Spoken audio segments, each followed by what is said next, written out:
विधि पूर्वक आप तप के लिए दीक्षित हो गए, द्वादशाक्षर मंत्र का जप करने लगे। द्वादशाक्षर मंत्र के संबंध में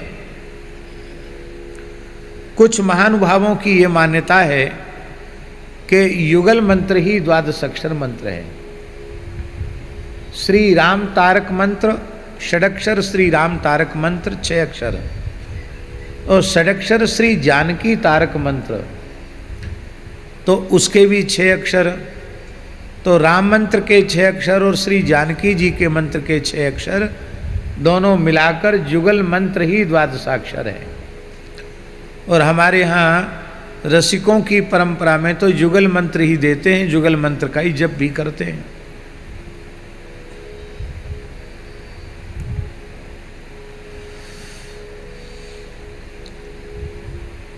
इस भाव का हम विरोध या निषेध नहीं कर रहे हैं, ये बहुत अच्छा भाव, लेकिन बड़ी विनम्रता पूर्वक हम प्रार्थना कर रहे हैं।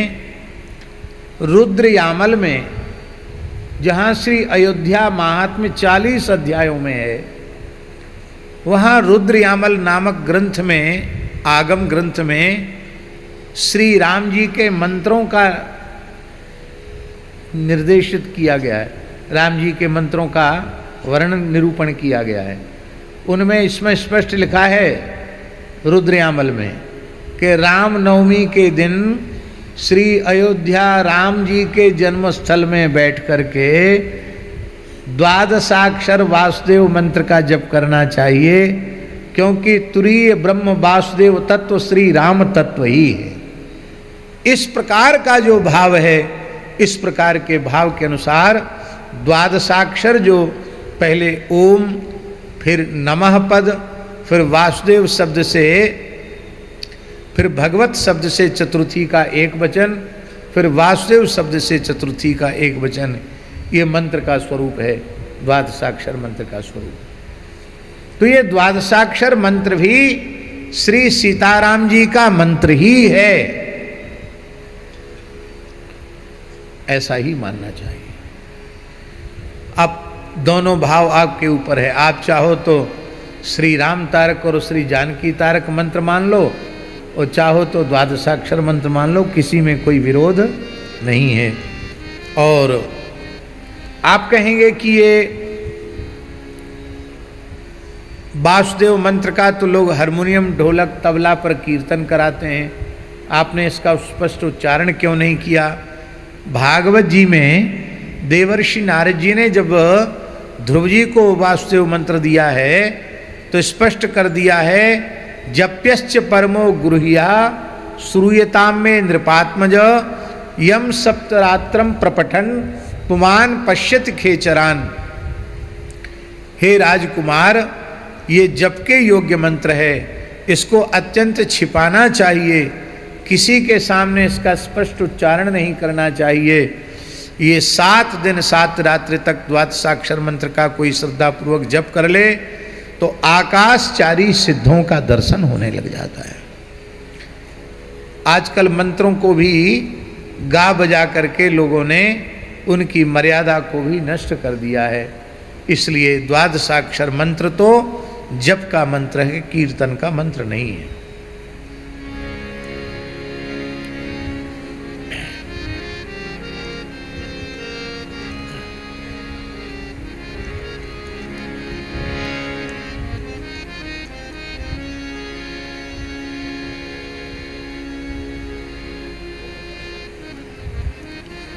और महाराज जी आनंद रामायण का नाम सुना होगा आपने। आनंद रामायण के मनोहर कांड में एक विलक्षण द्वादशाक्षर मंत्र दिया है,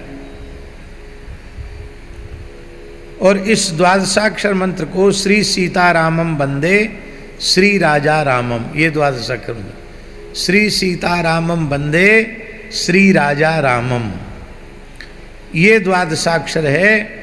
और महाराज जी लिखा है, द्वादशाक्षर मंत्रोयम कीर्तनीय सदा जनैः वीणा वाद्यादिना पुण्य सर्ववांछित दायकः।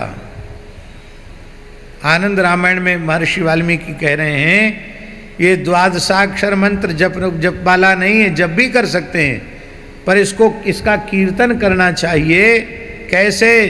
बोले बीणा बजा करके, मृदंग बजा करके, ताल स्वर में इसका कीर्तन करना चाहिए।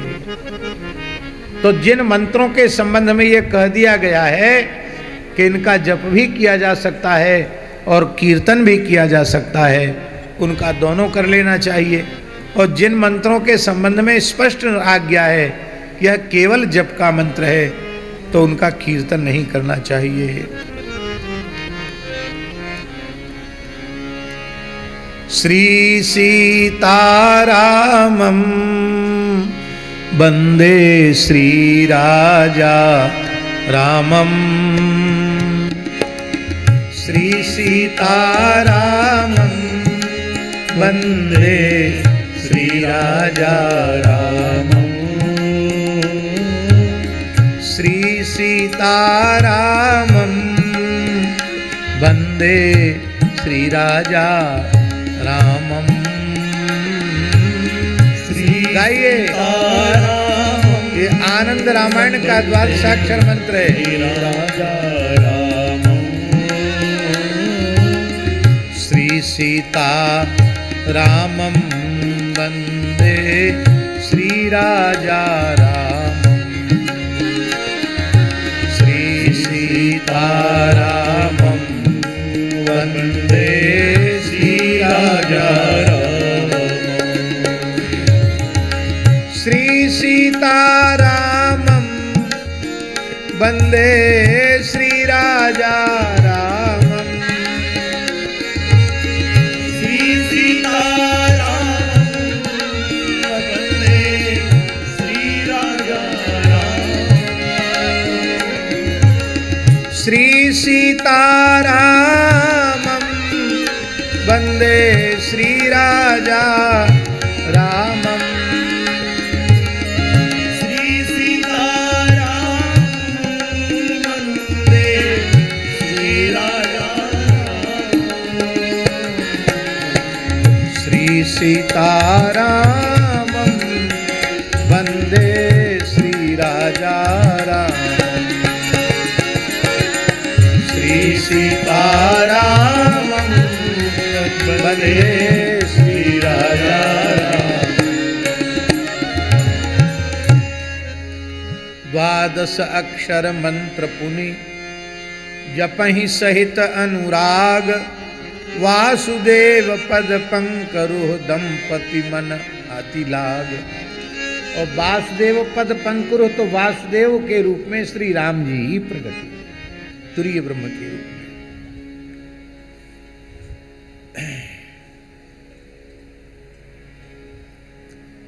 वसुदेव का जो पुत्र है उसे तो वासुदेव कहते ही हैं।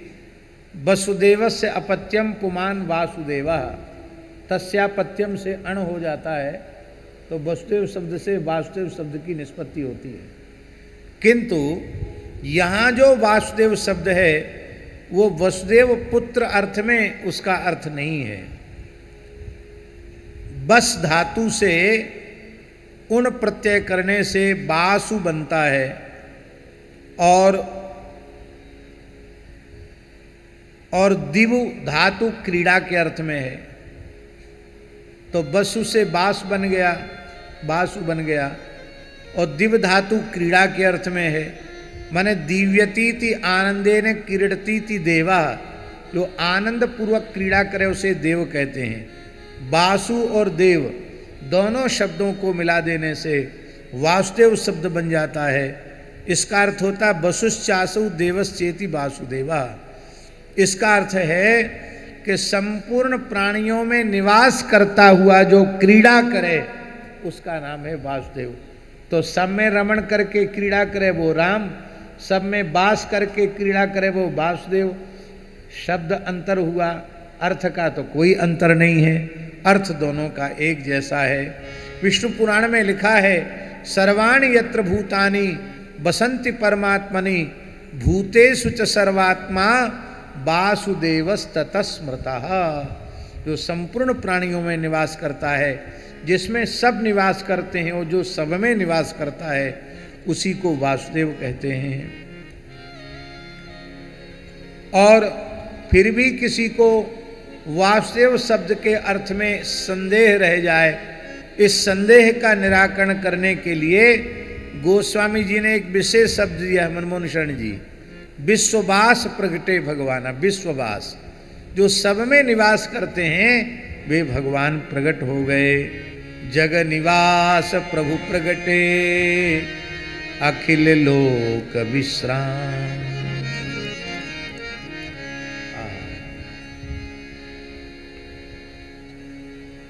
बड़ी अद्भुत, बड़ी कठोर तपस्या है श्री मनु महाराज की।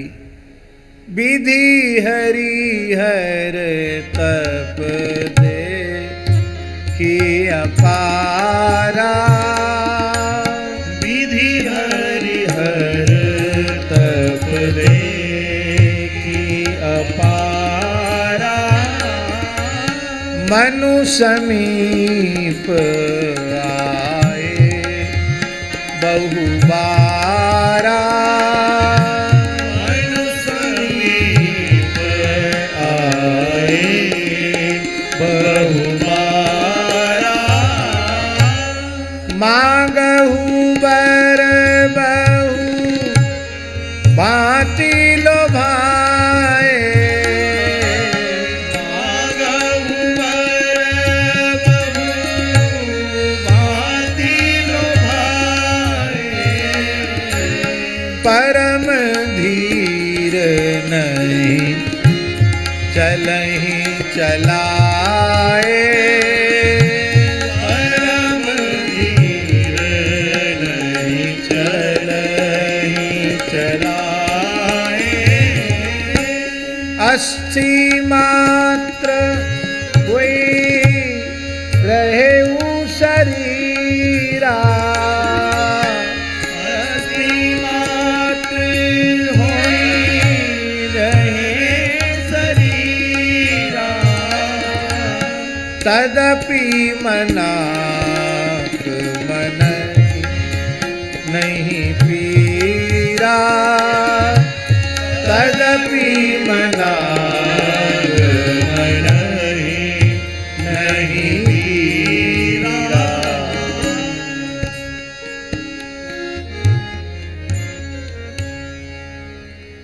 विधि हरिहर तप देख अपारा। मनु समीप आए बहु बारा। अनेकों बार आए, अलग अलग भी आए और एक साथ भी आए, लेकिन इतने धैर्यवान हैं मनु जी कि वो तनिक भी अपने तप से डिगे नहीं और वरदान के लालच में आए नहीं। क्यों नहीं आए? क्योंकि उनका अभीष्ट यही है कि हरि ही हरिता शिव ही शिवता विधि विधिता हरि ही हरिता शिव ही शिवता जिन दई। विनय पत्रिका में जिन परब्रह्म परमात्मा ने ब्रह्मा जी को सृष्टि रचना की सामर्थ्य दी है, विष्णु ना भगवान को पालन की सामर्थ्य दी है, शिव जी को संहार की सामर्थ्य दी है, जिनके रोम रोम प्रति लागे कोटि कोटि ब्रह्मांड। अब एक एक ब्रह्मांड में एक एक ब्रह्मा, एक एक विष्णु, एक एक शिव हैं। ऐसे अनंतानंत ब्रह्मा, अनंतानंत विष्णु, अनंतानंत शिव, जिनसे प्रेरित होकर अलग अलग ब्रह्मांडों में अपना कार्य करते हैं, उस परात्पर पर ब्रह्म का हम अनुभव करना चाहते हैं। आपको एक बात बताएं, परात्पर परब्रह्म चतुर्भुज है, अष्टभुज है कि द्विभुज है? बहुत ध्यान से सुने हमारी बात, इसको अन्यथा नहीं लेना। हम भगवत स्वरूपों में भेद बिल्कुल नहीं कर रहे हैं। राम कृष्ण नारायण में भेद नहीं करना चाहिए, राम कृष्ण नारायण के उपासकों में भेद नहीं करना चाहिए। यदि आप भेद करते हैं तो आपको भगवत अपराध और भागवत अपराध दोनों लग जाएंगे। पर केवल भाव की दृष्टि से हम निवेदन कर रहे हैं।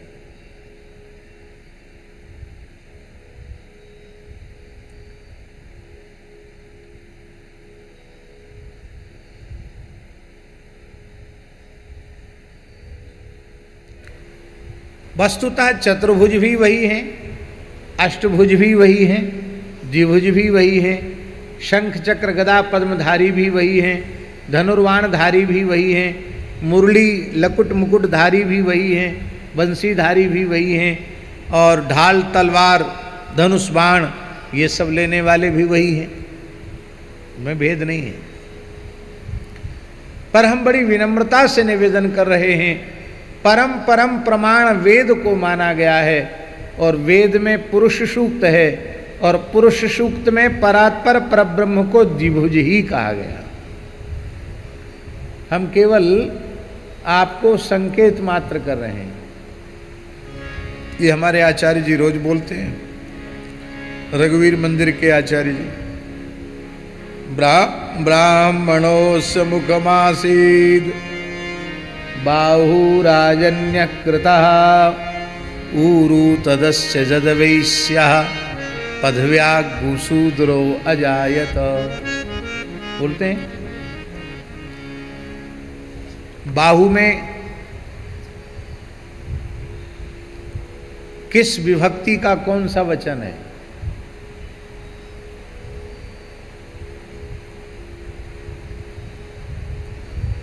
प्रथमा विभक्ति का द्विवचन है।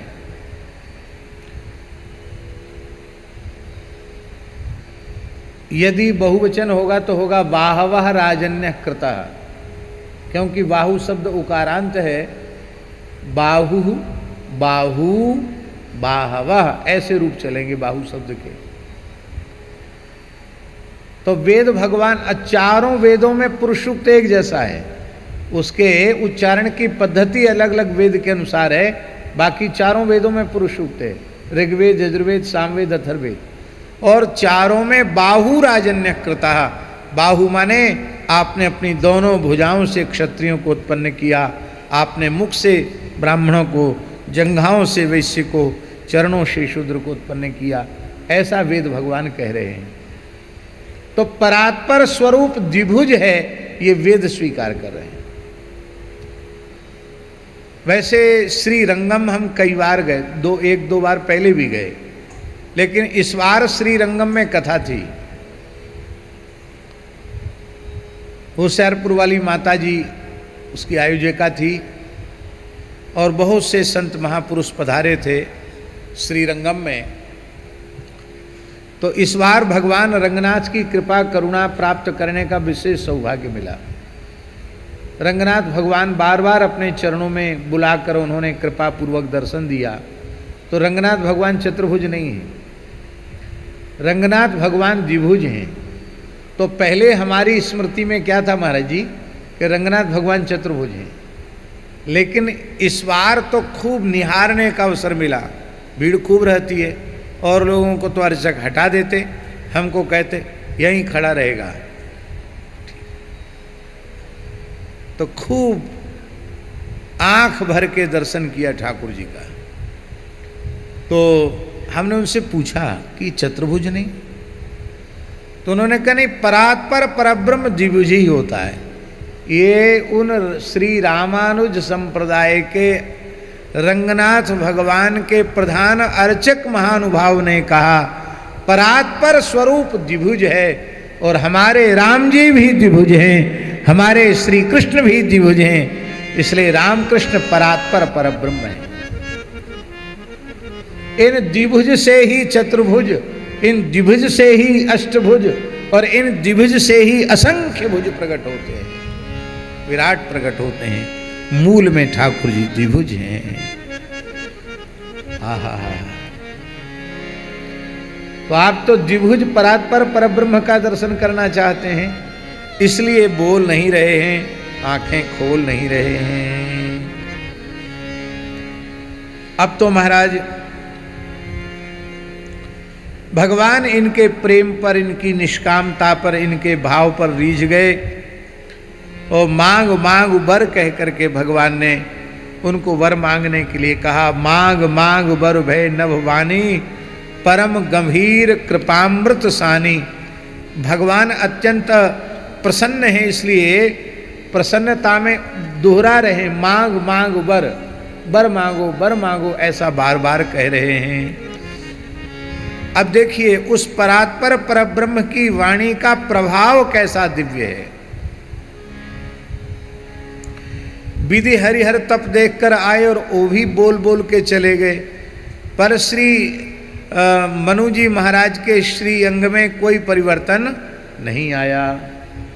और जब परात्पर परब्रह्म श्री राम जी अभी आए नहीं हैं, केवल उनकी वाणी ने श्रवण रंध्र के माध्यम से हृदय में प्रवेश किया है। मृतक जिया वन गिरा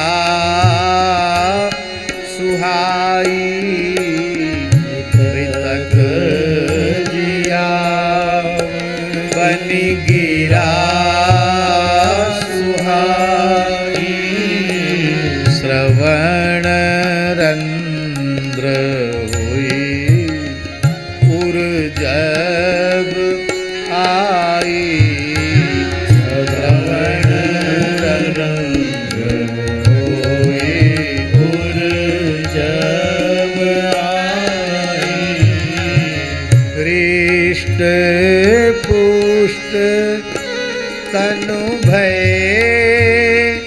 सुहाए, पुष्ट तन भये सुहाए, मानहु अवहि भवन ते आए, मानहु अवहि भवन ते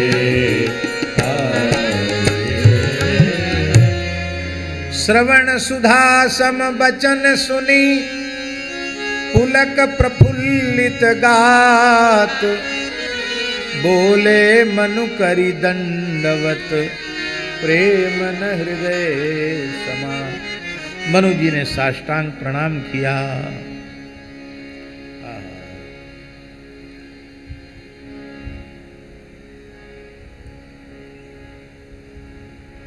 स्तुति की, और स्तुति में एक विशेष बात कही। भगवान को सबसे पहले भक्त वांछा कल्पतरु कहा, सुरतरु, सेवक सुरतरु। सेवक सुरतरु माने भक्त वांछा कल्पतरु, भक्तों की इच्छा को पूर्ण करने में जो कल्प वृक्ष हैं।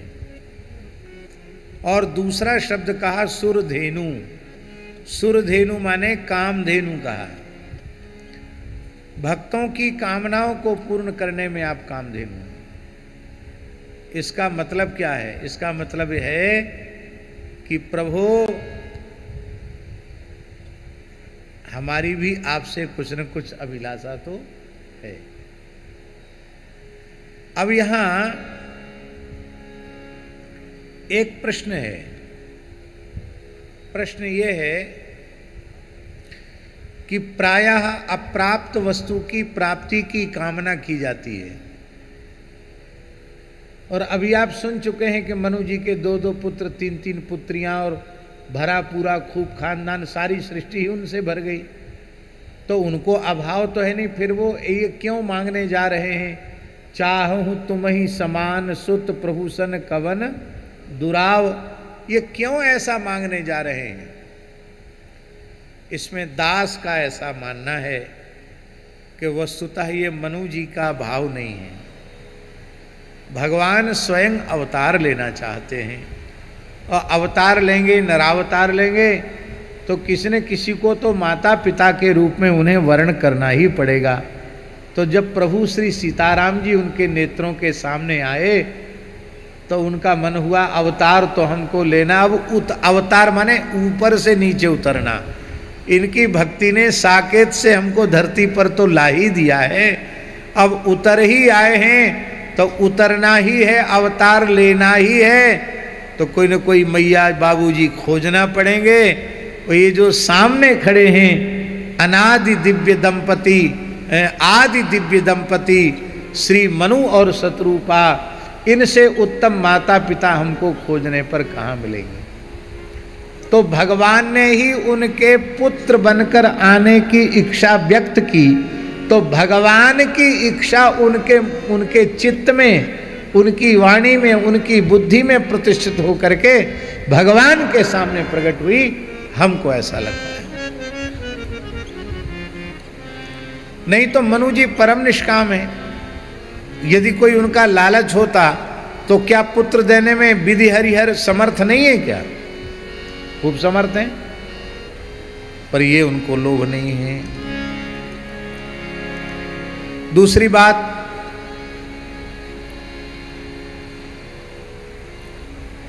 दूसरा भाव एक और है कि श्री मनु जी ने विचार किया कि प्रभु आपने मनुष्यों के लिए एक आचार संहिता का निर्माण तो मेरे द्वारा करवा दिया, मनुस्मृति, लेकिन अब लोग प्रश्न चिन्ह उठा रहे हैं, इसके अनुसार जीवन जीने वाला तो कोई दिखाई सुनाई नहीं पड़ता। आप अकेले जी गए उससे क्या है?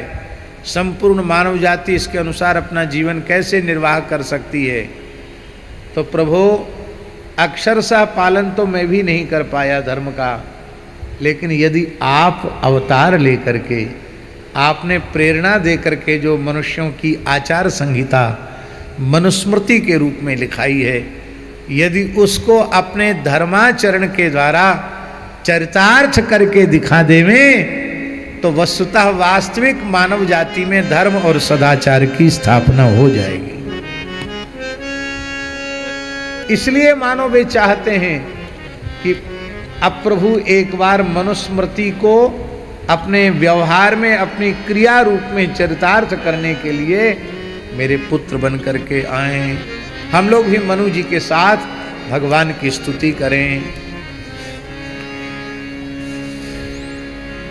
सुनु सेवक सुर तरु सुरधेनु, विधि हरिहर बंदित पद रेनु, सेवत सुलभ सकल सुखदायक, प्रणत पाल सचराचर नायक, जो अनाथ हित हम पर नेहु, तो प्रसन्न होई यह वर देहु, जो स्वरूप बस शिव मन माही, यही कारण मुनि जतन कराई, जो भुसुंडी मन मानस हंसा, सगुन अगुण जही निगम प्रशंसा, देखहि हम स्वरूप भरि लोचन, कृपा करहु प्रणतारति मोचन। ये देखहि हम स्वरूप भरि लोचन क्यों कहा? महाराज जी लगता है इसलिए कहा कि आप चटपट दर्शन देके भाग मत जाना, अंतर्धान मत हो जाना। देखहि हम देखें, कैसे देखें? भरी लोचन, आपके स्वरूप को आंख भर के देखें। इसमें एक भाव और स्पष्ट हो रहा है कि आंख भर के देखने के लिए इतना ही दर्शन पर्याप्त नहीं होगा, पुत्र बनकर आना पड़ेगा, जो लंबे समय तक आपको गोद में बिठार कर भी निहारेंगे, फिर आपको दुल्हा के रूप में घोड़े पर चढ़े भी देखेंगे, आपको भांवरी लेते भी देखेंगे, और आपको राज सिंहासनारूढ़ भी दर्शन करेंगे। बोलो भक्तवत्सल भगवान की। दंपति बचन परम प्रिय लागे, दंपति वचन परम प्रिय मृदुल विनीत प्रेम रस पागे, मृदुल विनीत प्रेम रस पागे। भगत बचल प्रभु कृपा निधाना, भगत बचल प्रभु कृपा निधाना। विश्ववास प्रगटे भगवाना, विश्ववास प्रगटे भगवान।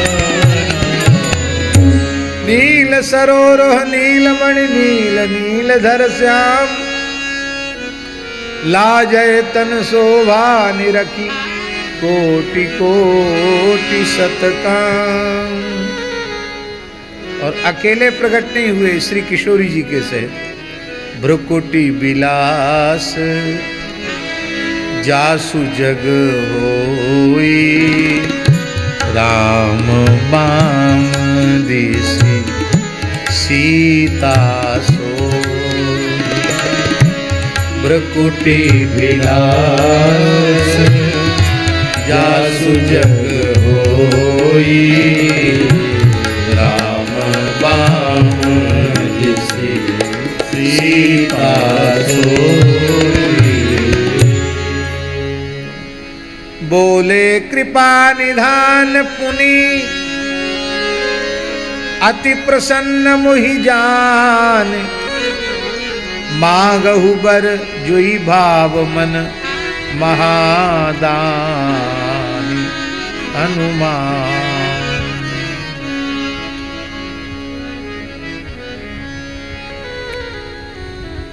भगवान ने कहा संकोच मत करना।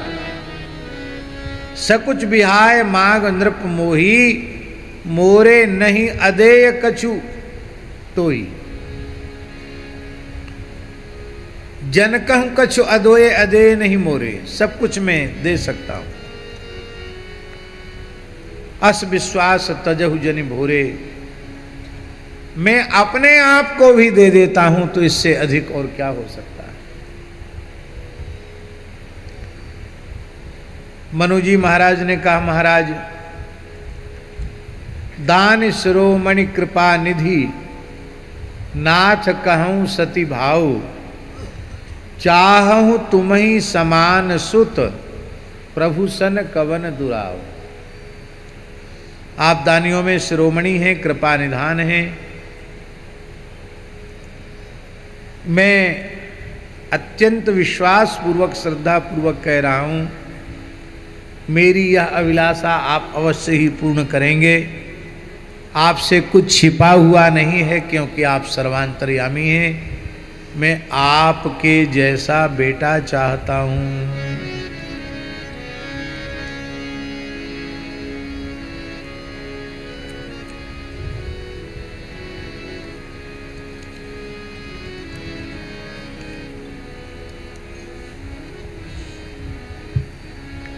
भगवान ने कहा कि मैं अपने जैसा खोजने कहाँ जाऊंगा।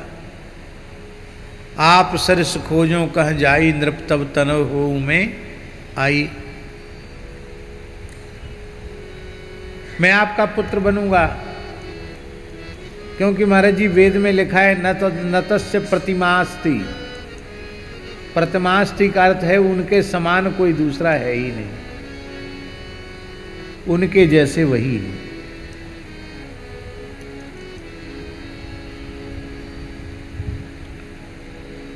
इसलिए मुझे आना पड़ेगा।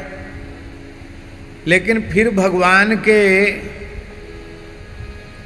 मन में एक बात आई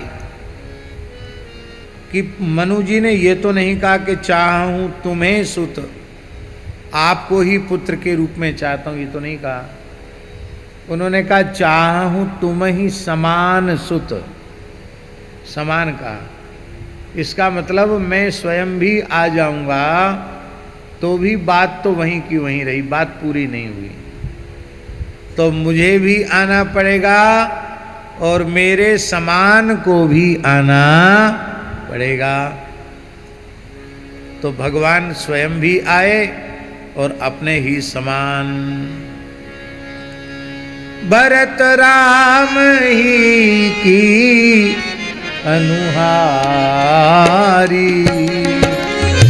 भरत राम ही की अनुहारी,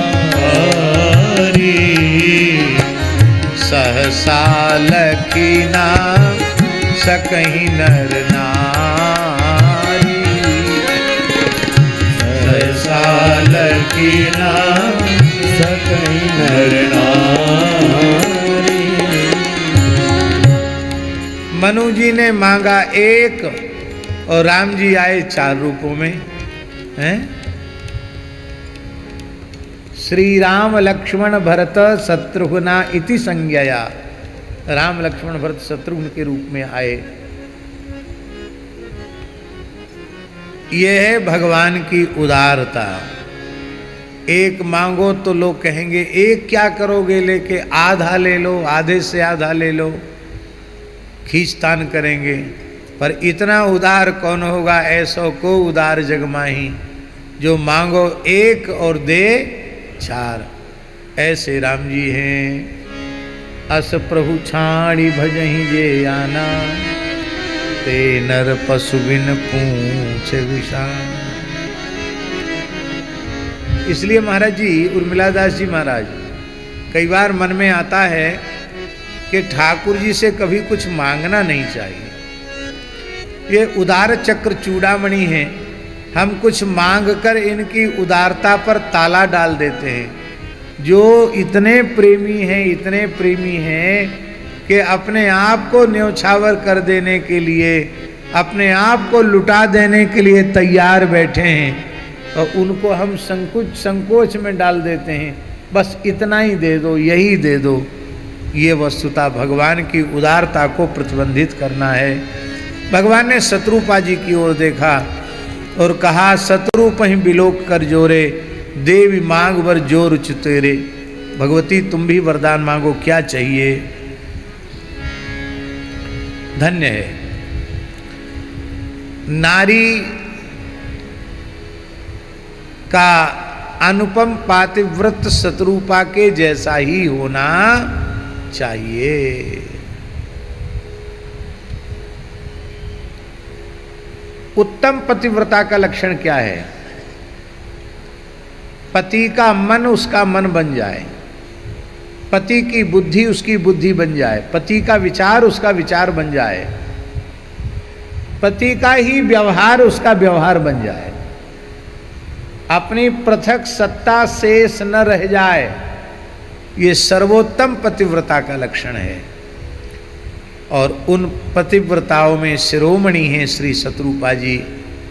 इसलिए शत्रुपा जी उसी पातिव्रत धर्म के अनुकूल बोल रही हैं। जो वरुनाथ चतुर नृप मांगा, सोई कृपाल मोहि अति प्रिय लागा। मेरे पतिदेव ने जो वर आपसे मांगा है भगवान, मुझे वही अत्यंत प्रिय लगा है। चतुर नृप मांगा,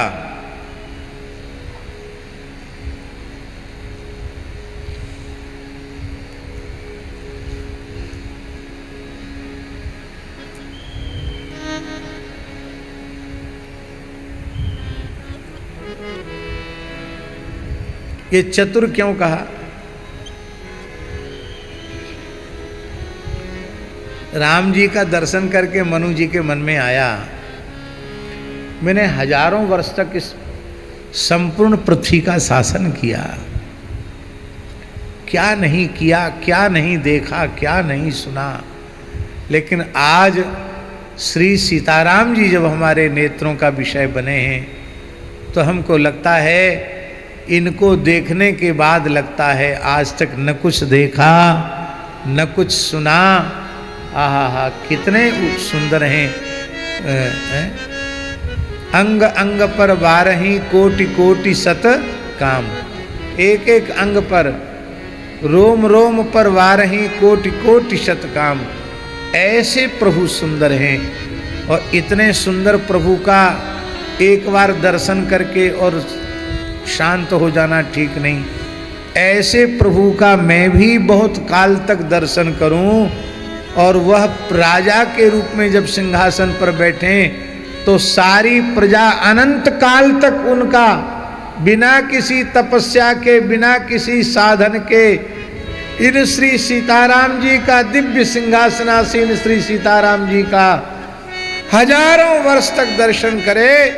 ऐसा कुछ मांग लेना चाहिए। इसलिए चतुर नृप, इसलिए चतुर शब्द दिया। राम ही भजे ते चतुर नर। तो चतुर की परिभाषा है कि हमको भी लाभ मिले और आगे आने वाली प्रजा को भी लाभ मिले। बोलो भक्तवत्सल भगवान की जय।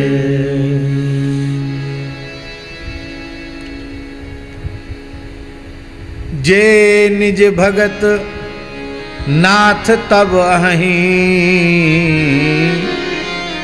जो सुख पावहीं जो गति लहीं। सोई सुख सोई गति सोई भगति, सोई निज चरण सने। सोई विवेक सोई रहनि प्रभु, मोहि कृपा करि दे। यह श्री शत्रुपा जी ने मांगा और भगवान इनके वर को सुनकर बड़े प्रसन्न हुए और कहा, मात विवेक अलौकिक तोरे, कबहु न मिटहि अनुग्रह मोरे। यदि सोई सुख सोई गत सोई भगत, सोई निज चरण सनेहु। सोई विवेक सोई रहन प्रभु, हम ही कृपा कर देहु। यदि इसकी व्याख्या की जाए तो हम समझते हैं घंटों व्याख्या की जाए तो भी थोड़ी है। सूत्रात्मक रूप में श्री शत्रुपा जी ने मानो सब कुछ कह दिया, कुछ कहना शेष न छोड़ा। मनु जी ने कहा, महाराज इनको तो आपने कह दिया कि तुम्हारा विवेक कभी मिटेगा नहीं, लेकिन हम तो विवेक प्राप्त करके भी ऊब चुके हैं। अब हमको तो बहुत विवेक से भी लेना देना नहीं है। विवेक है कि अविवेक है, हमें कोई चतुर कहे या मूढ़ कहे, इसकी भी अब कोई परवाह नहीं है। प्रभु हम तो आपकी रागात्मिका भक्ति चाहते हैं। देखो भक्ति में महाराज जी दो प्रकार की भक्ति है, एक रागानुगा भक्ति है और एक केवल भक्ति है। भगवान से रागात्मक संबंध जो है उसको रागानुगा भक्ति कहते हैं। जैसे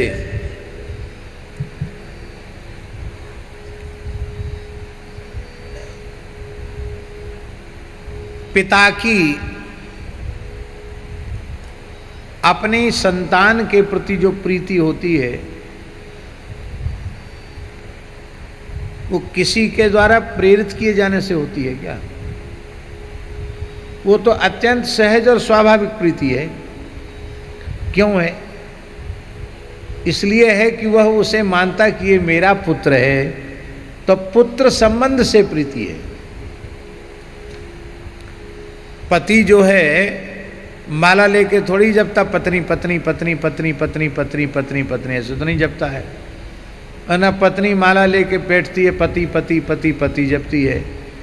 पर संबंध हो गया, अब मेरा जीवन सर्वस्व यही है और मेरी जीवन सर्वस्व यही है।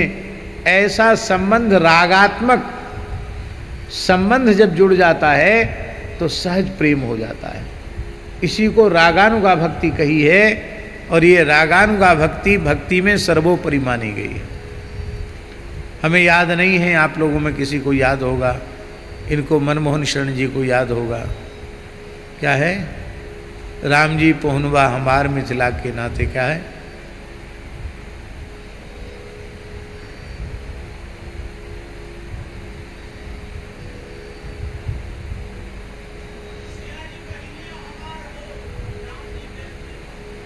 हाँ। बोलो वृंदावन बिहारी लाल की जय।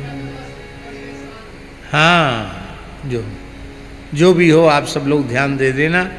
अब मिथिला वासियों में जो सरकार के प्रति जो प्रेम है वो रागात्मक प्रेम ही तो है।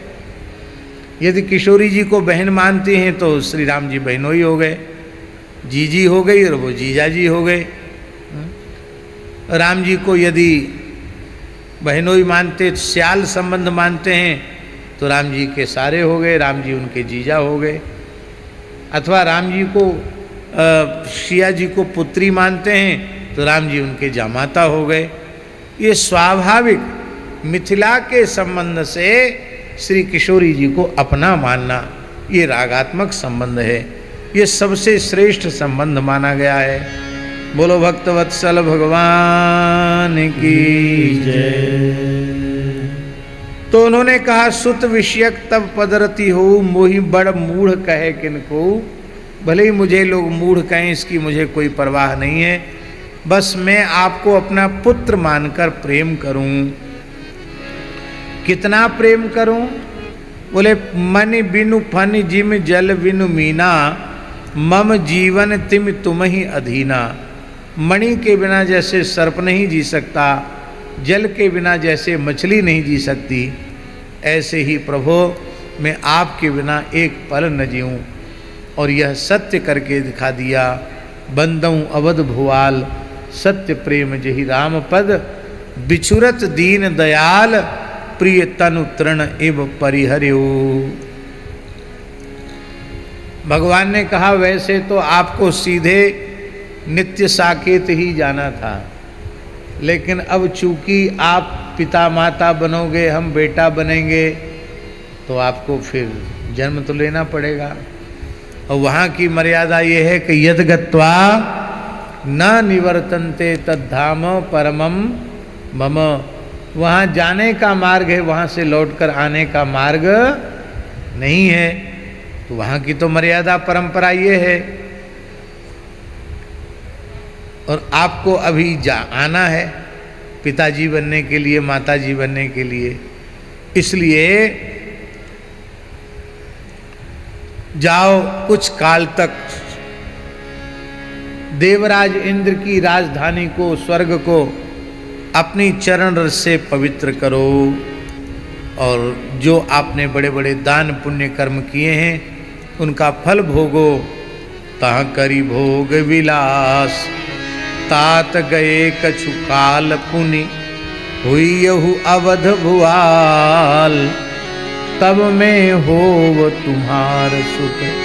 फिर तुम अवध नरेश के रूप में, दशरथ जी के रूप में प्रकट होगे, तब मैं तुम्हारा पुत्र बनकर के आऊंगा।